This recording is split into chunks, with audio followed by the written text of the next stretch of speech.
میں آپ کو ایک نصیحت سناؤں جو حضرت سلطان ابراہیم بن ادھم رضی اللہ تعالیٰ عنہ نے بیان کی۔ ایک شخص حاضر ہوتا ہے حضرت ابراہیم بن ادھم رضی اللہ تعالیٰ عنہ کی خدمت میں اور عرض کرتا ہے کہ میں گناہ گار ہوں، گناہ کرتا ہوں، گناہ نہیں چھوٹتا میری زندگی سے، مگر چاہتا ہوں کہ گناہ چھوڑ دوں، چاہتا ہوں، چھوڑ نہیں سکتا۔ تو مجھے کوئی ایسا عمل بتائیں، ایسی تعلیم دیں جو مجھے نفع دے۔ یہ ہر ایک کا پرابلم ہے۔ بہت لوگ جو چاہتے ہیں چھوڑنا اور چھوڑ نہیں سکتے، ان کا پرابلم ہے۔ اب جواب سنیے، اس کا حل بتا رہا ہوں۔ سیدنا سلطان ابراہیم ادھم رضی اللہ تعالیٰ عنہ انہوں نے جواب دیا کہ بیٹے میں 5 طریقے آپ کو بتاتا ہوں، ان میں سے کسی ایک پر عمل کر لے تو گناہ چھوٹ جائے گا۔ پہلا نسخہ تو یہ ہے کہ اگر تو گناہ کا ارادہ کرنا چاہے، کبھی گناہ کی رغبت ہو اور اللہ کی معصیت، اللہ کا بارگاہ میں گناہ نافرمانی کا مرتکب ہونا چاہے، تو پھر گناہ کر، مگر اتنا حیا کر چونکہ اللہ کی نافرمانی کر رہا ہے اس کا رزق کھانا چھوڑ دے۔ کہ کتنی بڑی بے حیائی ہوگی کہ کھائے بھی اسی کا اور غرائے بھی اسی کو، کھائے بھی اسی کا اور نافرمانی اور سرکشی اور بغاوت بھی اسی کے حکم کی کرے، پھر گناہ کر، جی بھر کے کر، مگر اس کا رزق نہ کھا۔ اس نے سوال کیا فَمِنْ أَيْنَ آكُلُ، پھر میں کہاں سے کھاؤں؟ وَكُلُّ مَا فِي الْأَرْضِ مِنْ رِزْقِهِ، زمین میں، کائنات میں جو کچھ ہے وہ اسی کا رزق ہے۔ تو حضرت ابراہیم بن ادھم نے فرمایا کہ بندے پھر اتنا حیا تو کر کہ جو تجھے صبح و شام رزق دیتا ہے تو اسی کی بغاوت کرتا ہے، اس کی رزق کا ہی حیا کر لے۔ قال لا، اس نے کہا مشکل ہے۔ دوسرا وظیفہ، نسخہ بتائیے۔ فرمایا پھر دوسرا وظیفہ یہ ہے کہ جب گناہ کا تیرا ارادہ بنے، بدکاری کا، معصیت کاری کا، حرام کاری کا، نافرمانی کا جب ارادہ بنے تو پھر تو گناہ کر، جی بھر کے کر، مگر اللہ کی زمین میں کسی اس کے شہر میں نہ رہ، اس کے ملک سے باہر جا کے کر، اللہ کے ملک سے باہر جا کے کر کہ مالک اور بادشاہ جس ملک کا، جس زمین کا، جن شہروں کا ہے، رہے بھی اسی کے شہر میں، اسی کے ملک میں، اور بغاوت بھی اسی کے خلاف کرے۔ کوئی بادشاہ اس کو گوارا نہیں کرتا۔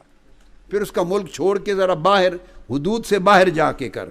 اس نے کہا اذا کان المشرق والمغرب وما بینہما لہو فأین اسکن، مشرق سے مغرب تک ساری کائنات اسی کی ملکیت اور اسی کے ملک میں ہے، پھر میں کہاں جا کے رہوں؟ ہے ہی کوئی نہیں جگہ اس کی مملکت کے بغیر۔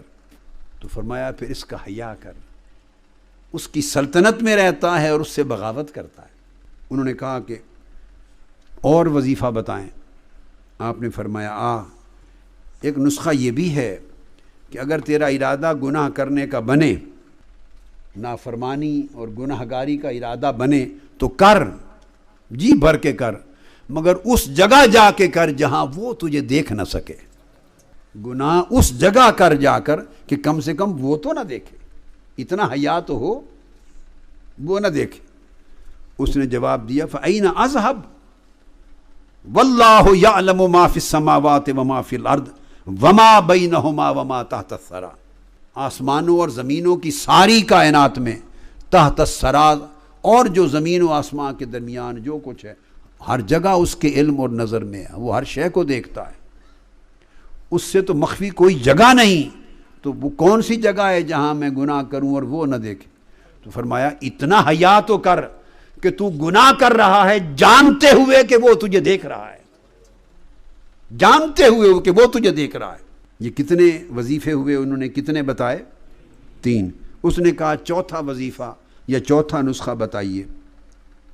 آپ نے فرمایا اس کا چوتھا نسخہ یہ ہے کہ گناہ کر، لیکن جب ملک الموت آئے تیری روح قبض کرنے کے لیے، ملک الموت آ جائے تو پھر اس کو اتنا کہہ دینا کہ کچھ وقت کی مجھے مہلت دے دے، اخرنی حتی اتوب توبۃ نصوحا، میں عمر بھر گناہ کرتا رہا ہوں، ملک الموت کو کہنا کہ چند لمحوں کی مہلت دے دے، میری روح قبض نہ کرتا کہ میں توبہ کر لوں۔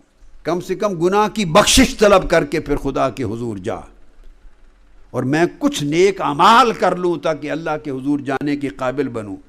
اس شخص نے کہا کہ ملک الموت تو میری درخواست قبول نہیں کرے گا، وہ تو لمحہ جب موت روح قبض کرنے کا آ جاتا ہے تو وہ تو نہ مقدم ہوتا ہے نہ مؤخر، وہ تو روح قبض کر لے گا، اور کوئی مہلت مجھے نہ توبہ کرنے کی ملے گی اس وقت جب ملک الموت روح قبض کرنے کے لیے پہنچ گیا، اور نہ اعمال صالحہ کی۔